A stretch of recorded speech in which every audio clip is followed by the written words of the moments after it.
하루하루 살아가는 것이 너무 힘들다. 방역 대책이 너무 왔다 갔다 한다. 코로나19 고강도 사회적 거리두기가 계속되고 언제 끝날지 모를 영업 금지와 제한이 이어지면서 벼랑 끝에 몰린 자영업자들이 함께 모여 목소리를 높였습니다. 더 이상 버틸 수 없다며 정부의 방역 규제 철폐를 요구하는 한밤중 차량 시위를 벌였습니다. 서울과 울산, 전북, 경남 등 전국 9개 시도에서 차량 2천여 대를 몰고 나온 자영업자들이 경적을 울리면서 살 수 있게 해달라고 호소했습니다. 자영업자라는 직업을 선택했을 뿐인데 코로나로 인한 규제가 집중되면서 비재 또 폐업 위기에 내몰렸다는 이들의 목소리. 첫 소식으로 박지영 기자가 전해드리겠습니다. 도로 위 일렬로 늘어선 차들이 깜빡이를 켜고 달립니다. 구호에 맞춰 경적을 울리기도 합니다. 네네. 감사합니다.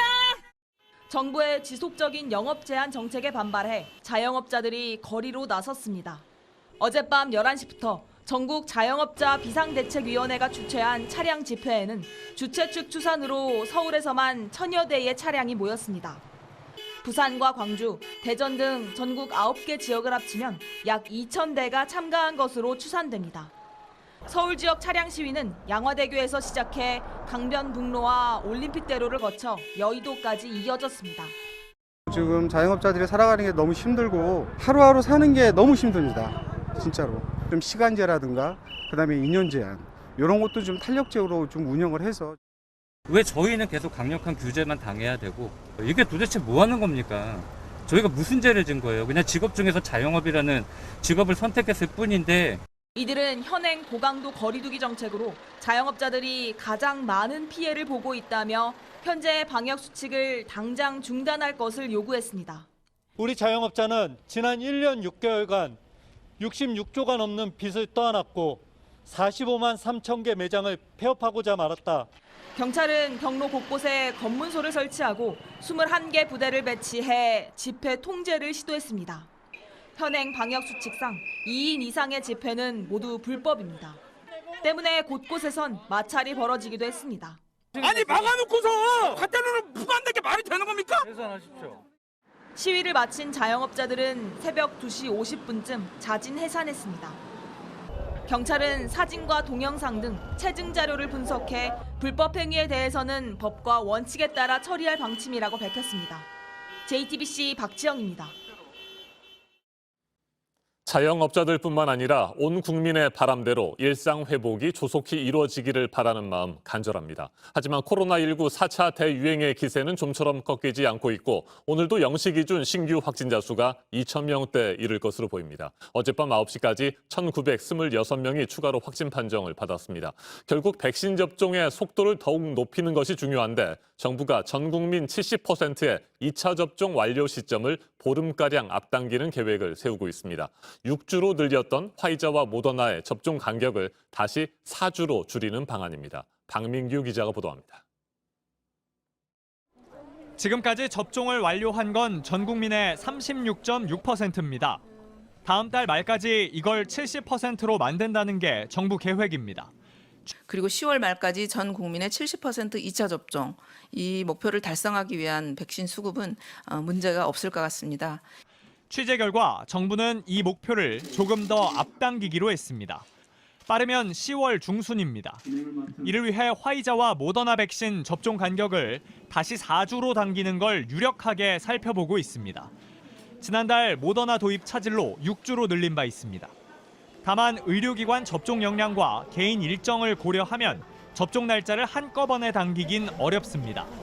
그래서 1차 접종자 중 원하는 사람만 신청받는 방식이 거론됩니다. 전제 조건은 백신이 충분히 들어오는 겁니다.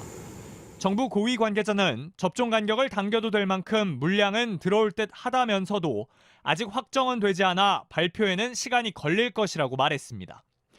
예약대로 접종이 진행되면 다음 달 1차 접종률이 80%를 넘길 걸로 정부는 전망합니다.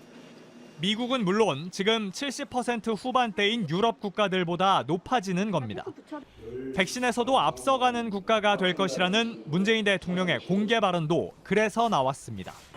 방역 당국은 다음 달 안에 이른바 위드 코로나 계획을 구체화하겠다고 했습니다.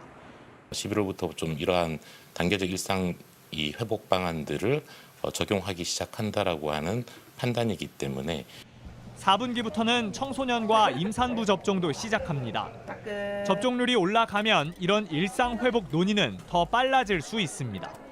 JTBC 박민규입니다.